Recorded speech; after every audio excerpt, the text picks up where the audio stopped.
Hello friends, welcome to my new lecture video. I am Mohammad Turkul Islam. In this lecture video, I am going to solve a problem of limit অর্থাৎ mathematics 2 এর chapter 7 এর limit বা সীমা অধ্যায়ের একটি problem আমি তোমাদেরকে solve করে দেখাবো। তো আমি আমার প্রিভিয়াস লেকচার ভিডিওগুলোতে অলরেডি তোমাদেরকে দেখিয়েছি যে অধ্যায়ের প্রবলেমগুলো কিভাবে সলভ করা যায়। তো আমি এই অধ্যায়ের প্রবলেমগুলোকে কতগুলো টাইপে ভাগ করে তোমাদের সুবিধার্থে দেন ইজিলি আমি প্রবলেমগুলো সলভ করার চেষ্টা করছি। তো এখন আমরা আসলে টাইপ 4 এর প্রবলেম সলভ করার চেষ্টা করছি। তো আমি অলরেডি আমার টাইপ 4 এর যে প্রবলেমগুলো আছে তার মধ্যে থেকে কিছু প্রবলেম অলরেডি তোমাদের দেখিয়ে ফেলেছি। তো এটা আমার লাস্ট প্রবলেম টাইপ 4 এর। তো এই প্রবলেমটি কীভাবে সলভ করা যায় সেটা আমি তোমাকে দেখাবো। তো তোমাদের সুবিধার্থে আমি আরেকবার রিপিট করি আসলে টাইপ 4 কোনগুলো। আমরা জানি যদি কোনো ম্যাথ যদি এই আকারে থাকে limit x tends two a f of x, তো এই ধরনের ফাংশনের ক্ষেত্রে এগুলোকে আমরা বলবো হচ্ছে টাইপ 4। তো এই টাইপ 4 এর ক্ষেত্রে limit x tends two f of x এর পরিবর্তে আমরা লিখব limit h tends to 0 f of a plus h। কারণ যেহেতু যখন কোনো একটি ফাংশনের মান বের করতে বলবে আমি ধরেই নিব যে ফাংশন আমার কন্টিনিউয়াস ফাংশন, আর আমরা জানি যে কন্টিনিউয়াস ফাংশনের ক্ষেত্রে আমরা সর্বদা limit x tends two a f of x equal to limit h tends to 0 f of a plus h লিখতে পারি। ওকে, তাহলে দেখো আমরা এই রুলসটি ব্যবহার করে আমরা যদি এই প্রবলেমটি সলভ করে ফেলি 19 নম্বর প্রবলেম অনুশীলনের 19 নম্বর প্রবলেম, যেটা আমার বাংলাদেশ কারিগরি শিক্ষা বোর্ডে 2000 সাল 98 সাল এবং 90 সালে এসেছিল। তো এখানে বলা হচ্ছে limit x tends to pi by 2 1 minus sine x divided by cos x। তাহলে আমি কি বলেছি, আমরা লিখব কি এটা সমান আমরা লিখব হচ্ছে limit h tends to 0 f of a plus h। এটা আমার দেওয়া আছে কি f of x, limit x tends two a f of x দেওয়া আছে, আমি লিখব কি limit h tends to 0 f of a plus h। এই যেটা মতো করে আমি লিখবো, জাস্ট তোমাদেরকে পাশে লিখে দিলাম। দেখো আমি এটা কি লিখতে পারি, তাহলে লিখতে পারি লিমিট h টেন্ডস টু 0, তারপর কি লিখব f of a plus h। তাহলে f of a plus h বলতে কি এখানে দেখো এখানে কিন্তু f of a plus h, a বলতে এখানে কিন্তু পাই বাই 2, তাহলে f of pi by 2 plus h। Okay, তাহলে এখন আমরা কি করে ফেলবো f of pi by 2 plus h এর মান বের করে ফেলবো। আমরা f of x এর মান জানি এইটা, তাহলে f of pi by 2 plus h এর মান কি হবে, জাস্ট x এর পরিবর্তে পাই বাই 2 প্লাস h হবে। আমরা প্রিভিয়াস অধ্যায়টিতে শিখেছিলাম যে ফাংশন থেকে কীভাবে আরেকটি ফাংশনের মান নির্ণয় করা যায়। তো limit h tends to 0 f of pi by 2 plus h আমরা কী করবো, জাস্ট x এর পরিবর্তে ওটা লিখে দেবো, বাকিগুলো সব সেম থাকবে। সাইন x এর পরিবর্তে হবে পাই বাই 2 প্লাস h, আর নিচে আমার রয়েছে কজ x অর্থাৎ cos pi by 2 plus h। Okay, sorry আমি পেনটি চেঞ্জ করে নিই, আসলে তোমাদের বুঝতে কষ্ট হতে পারে। তাহলে এটি আমরা কি লিখতে পারি, limit h tends to 0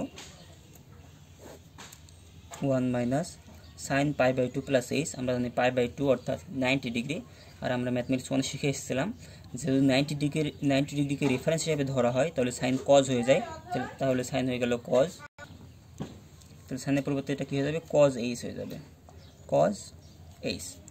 okay, similarly নিচে দেখো cos pi by 2 plus h, তার মানে কজ 90 ডিগ্রি, তো 90 ডিগ্রি রেফারেন্স ধরেছে, তাহলে কজ h হয়ে যাবে কি সাইন h। কিন্তু এটা কোন কোঅর্ডিনেটে পড়ে পাই বাই 2 প্লাস h, দেখো আমরা অঙ্কন করে দেখি পাই বাই 2 প্লাস h, তাহলে পাই বাই 2 বলতে এই কোঅর্ডিনেটে গেল, প্লাস h মানে কোন কোঅর্ডিনেটে পড়বে এই কোঅর্ডিনেটে। দেখো এই কোঅর্ডিনেটে যখন সাইনের মান বের করেছিলাম যে 1 minus sine pi by 2 plus h, তখন আমরা লিখেছিলাম জাস্ট কজ h, আর এই মাইনাসটা এখানে বসেছিল, তার মানে এটা কিন্তু প্লাস কজ h হয়েছে, এই মাইনাসের কারণে প্লাস মাইনাসে মাইনাস হয়ে গেছে। কিন্তু এটা আসলে প্লাস হলো কেন, সাইন এইচটা cos h plus cos h হলো কেন, কারণ দেখো পাই বাই 2 প্লাস h, এটা হচ্ছে পাই বাই 2, এটা হচ্ছে এইটুকু হচ্ছে h।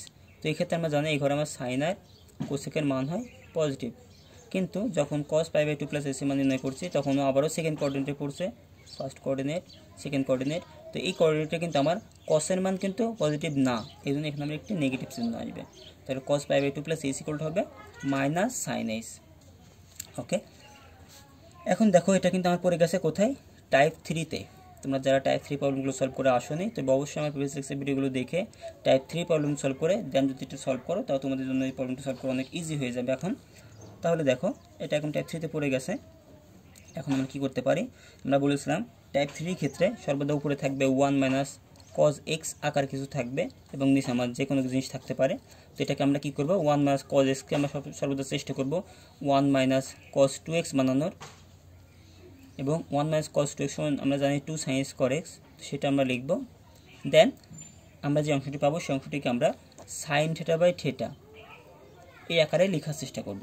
এগুলো আমি বলেছিলাম টাইপ 3 প্রবলেমের ক্ষেত্রে, তো এখানে আর আমি বিস্তারিত করে বললাম না। তো দেখো এখন আমরা কি করতে পারি, limit h tends to 0 1 - cos 2x আমাকে বানাতে হবে। 1 - cos x থাকা যাই থাকুক না কেন আমাকে 1 - cos 2x বানাতে হবে। তাহলে আমি এখানে কি বানাবো, 1 - cos 2 আমাকে নিয়ে আসতে হবে। তাহলে এখানে আমি আর 2 দ্বারা কী করে দেবো, ভাগ করে দেবো। তাহলে cos 2x হয়ে গেল, কিন্তু এখানে x বলতে হচ্ছে h/2, এই 2 কেটে দিলে আবারও cos h পাওয়া যায়, তার মানে অঙ্কের কোনো পরিবর্তন হয়নি। ডিভাইডেড বাই নিচে আমার রয়েছে কত, sin h। ওকে, এখন দেখো আমরা কী লিখতে পারি, 1 - cos 2x সমান 2 sin square x, 2 sin square x, x বলতে এখানে কত, h/2, আর নিচে আমার রয়েছে কত, minus sin h।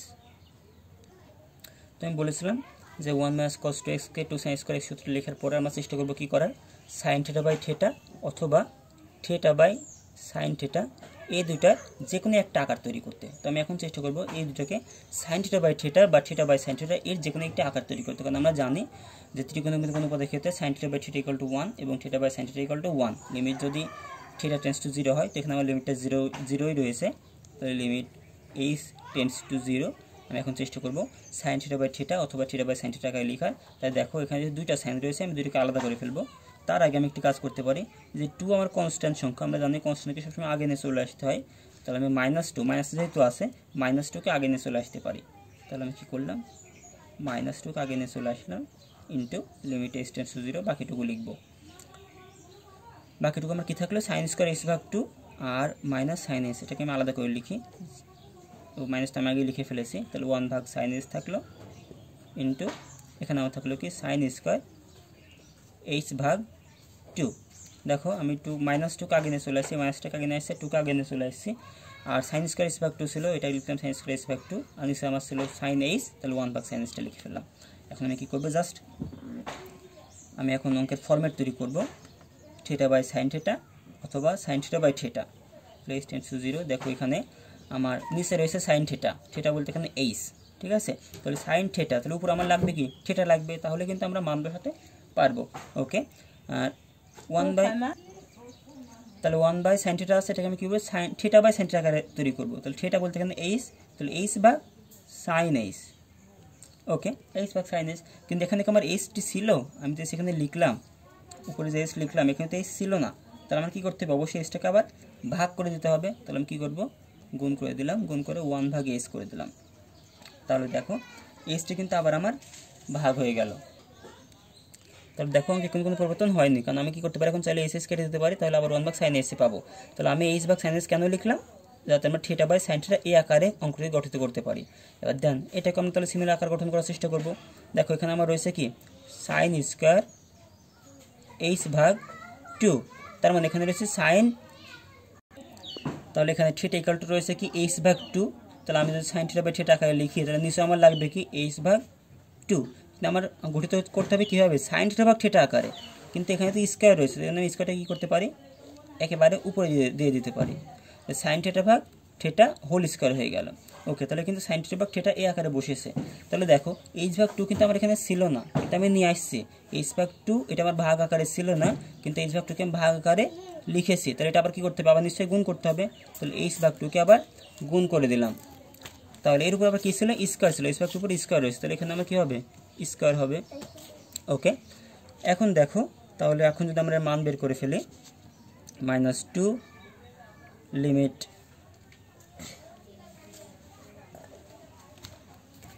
h tends to 0 θ/sin θ অর্থাৎ h/sin h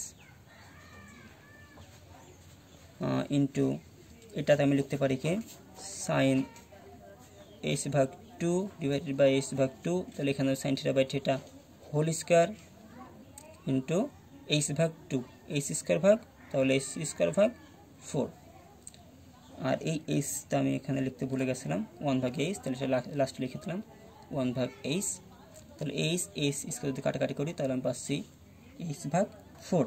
ওকে, এখন আমি দেখো, আমি যদি চাইলে এখন এগুলো যদি ক্যালকুলেশন করি, তাহলে limit h tends to 0 theta ভাগ থিটা, এটা ইকুয়াল টু আমরা জানি কি পাবো, 1 পাবো। আবার limit h tends to 0 theta sine theta ভাগ থিটা, এটা ইকুয়াল টু কত পাবো, 1 পাবো।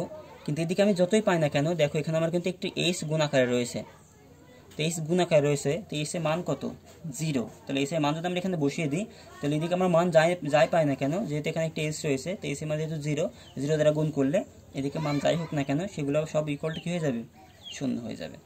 তো আশা করি তোমরা বুঝতে পেরেছো। তো যাই হোক, তো আমরা এই টাইপের প্রবলেমগুলোর ক্ষেত্রে আমরা সর্বদাই একটি ফর্মুলা ব্যবহার করব, কোরআনগুলো সলভ করার চেষ্টা করব। আমি টাইপ 2তে যে প্রবলেমগুলো অন্যান্য রুলস সলভ করেছি, সেই প্রবলেমগুলোকে আমরা এই টাইপ 4 রুলসের সাথে সলভ করতে পারবো। তা আশা করি তোমরা বুঝতে পেরেছো। আমার ভিডিও লেকচার যদি তোমাদের ভালো লেগে থাকে, তবে অবশ্যই চ্যানেলটি সাবস্ক্রাইব করো, তোমার যে কোনো প্রবলেমের সঙ্গে শেয়ার করো। তোমার সঙ্গে থাকার জন্য ধন্যবাদ। আল্লাহ হাফিজ।